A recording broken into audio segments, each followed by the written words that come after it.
Hello. This is your host, C. Jackson Paul, live from the Eternal Gems Studio. Welcome to 18 Entrepreneurs Crash Course at Life, where we learn the tools that will let you build the life that you deserve.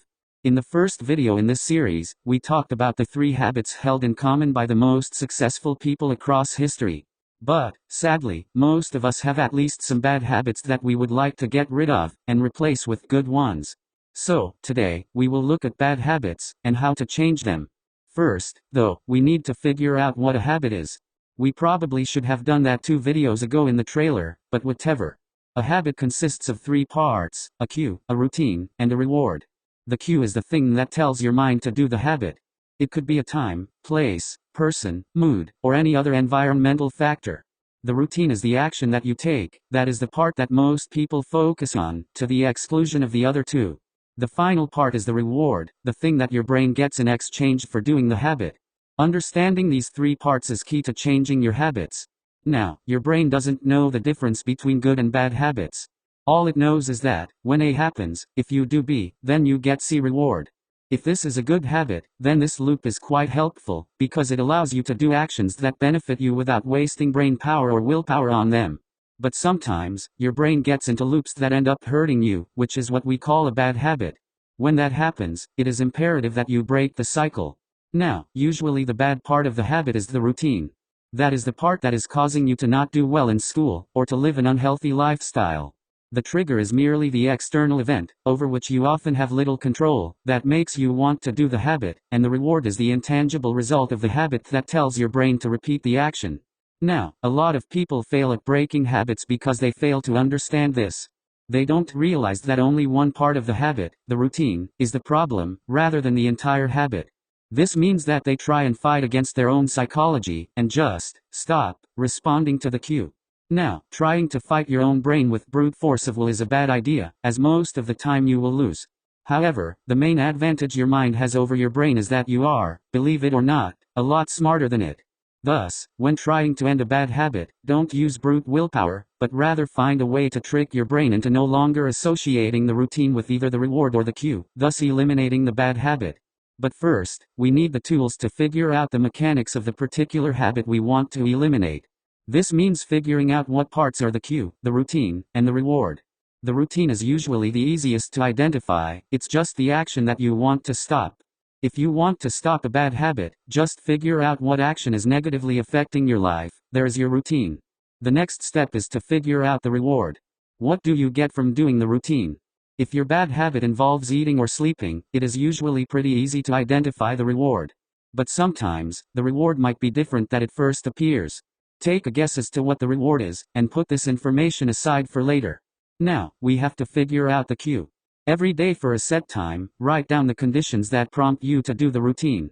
The exact information you will record will vary, but a good place to start would be the time of day, your location, who you are with, your mood, and anything else that you might suspect is a trigger.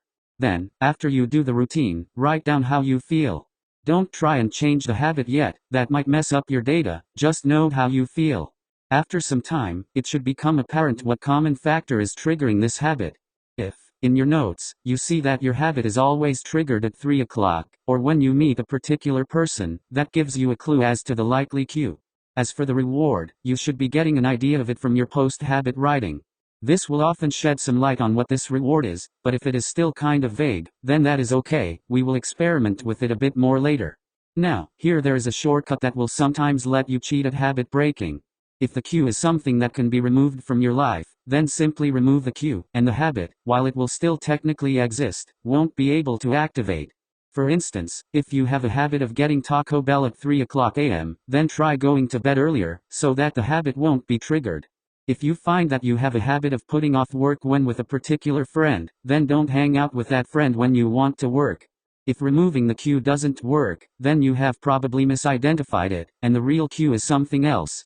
Sometimes, if the cue is a combination of 2 factors, such as time and place, then you can remove it by changing one of them. For instance, if the cue is being home at 5 o'clock, then try and be somewhere else at 5 o'clock. But a lot of the time, unfortunately, the cue is irremovable from our lives. For instance, if the cue is a time, then removing it will be impossible, because how would you even do that? In that case, you may well have to admit defeat and move on to another strategy. If you cannot eliminate the cue, then try replacing the bad routine with a good one. The trick is to find a good habit that still gives you the reward, so that the craving is fulfilled without actually doing the bad habit. This is where you need to do some experimenting. Make a hypothesis, or guess, based on your notes about what the reward is, and make sure that your new habit would give you that reward. If you find that the craving for the habit goes away, then congrats, you have won. If the craving for the bad habit remains, then your hypothesis about the reward was wrong. So, make a new hypothesis, choose a good habit based on that, and repeat as necessary. An example from my own life: I used to have a bad habit of taking a nap immediately after school. The trigger, I found, was a certain time in the afternoon. The routine, of course, was going to sleep, but what was the reward? After several tries, I eventually found out that the reward was a new boost of energy. So, I replaced this habit with a new one, doing something active when I would normally fall asleep. And it worked. I got the reward of feeling re-energized, without the bad habit of using up the afternoon. We cannot accomplish our dreams without first controlling our own actions. If you can remember the parts of a habit, the cue, routine, and reward, then you can eliminate bad habits by removing the cue or replacing the bad routine with a good one. If you can use this to eliminate the bad habit, then you can control yourself, which, in turn, will let you control your world, and find your dreams. Everyone has dreams in life, and we at Eternal Gems want to help you live up to your full potential. Check out our website and social media, linked below in the description, leave your thoughts down in the comments, and stay tuned for more videos.